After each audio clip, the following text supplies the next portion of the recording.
दोस्तों, उत्तर छायावादी काल के प्रमुख हिंदी कवियों में से एक हरिवंश राय बच्चन की आज 115वीं जयंती है। आपको बता दें कि हरिवंश राय का जन्म 27 नवंबर 1907 में उत्तर प्रदेश के इलाहाबाद से सटे प्रतापगढ़ जिले के पट्टी के एक छोटे से गांव में हुआ था। इनके पिता का नाम नारायण श्रीवास्तव और माता का नाम सरस्वती देवी था। यह अपने भाई बहन में सबसे बड़े थे।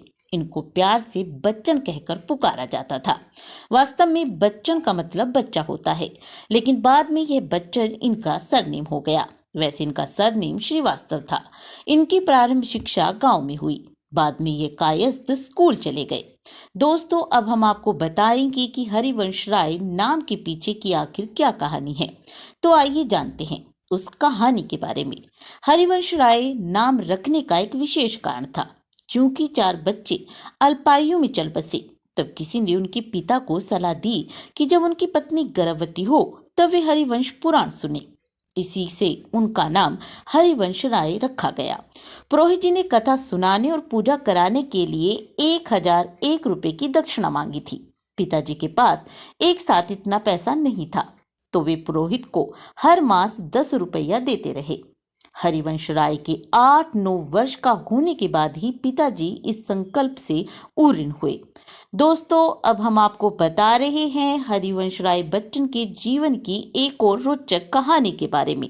क्या यह हो सकता है कि हरिवंश राय बच्चन का मन कविताओं से भर गया हो? जी हाँ, ये सच है कि हरिवंश राय बच्चन को अपनी ही कविताओं से वितृष्णा हो गई थी। इसका जिक्र उन्होंने अपनी आत्मकथा के चौथे भाग 10 द्वार से सोपान तक में किया है।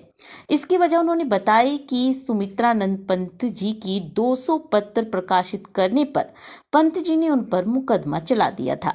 हरिवंश राय के अनुसार व्यक्ति और कवि दोनों रूप में मैंने सुमित्रानंद पंत जी को बहुत प्यार और सत्कार दिया। कविता को मैंने आत्मनिर्माण का एक साधन माना। मुकदमा चलाने के पंत द्वारा दिए गए कारणों से मुझे लगा, अगर सारा जीवन कविता लिखकर उनको भी और मेरा भी यही रूप बनता है तो कविता से मैंने गलत आशाएं लगा ली थी। दोस्तों, अब हम आपको बता रहे हैं हरिवंश राय से जुड़े एक और किस्से के बारे में। हरिवंश राय इस किस्से का जिक्र क्या भूलूं क्या याद करूं में करते हैं। वे कहते हैं कि एक बार मैं अपनी पत्नी के साथ सिंध जा रहा था। अमित तब 3 साल का होगा। लाहौर स्टेशन पर अमित की उंगली मेरे हाथ में देकर तेजी टिकट लेने चली गई। भीड़ में न जाने कब अमित ने उंगली छुड़ा ली। मेरा ध्यान गया कि वह शायद माँ के पीछे गया होगा।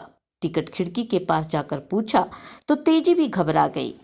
हम प्लेटफॉर्मों पर पागलों की तरह चारों ओर देखते आवाज देते फिरे। उस 15 मिनट से लंबा समय मैंने अपने जीवन में कभी नहीं जाना।